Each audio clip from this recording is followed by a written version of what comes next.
Mimi kwa kweli nilikuwa na mtu wangu. Yule mkaka alikuwa hana pesa. Yaani alikuwa ana kipato cha kawaida sana. Afu na mimi nilikuwa na kazi yangu. Siwezi kusema nilikuwa nalipwa hela kubwa sana. Hapana. Kwa mwezi nilikuwa nalipwa 80.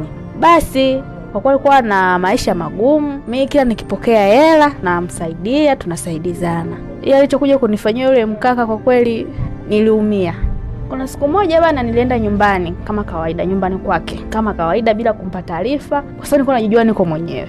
Nikaenda, nilipofika tu mle ndani bana nikamkuta yupo na mtu. Ile kumuuliza huyu ni nani, akaniambia ni mke wake. Sikuanguka, yaani hakuna kilichonikuta. Sema tu niliumia.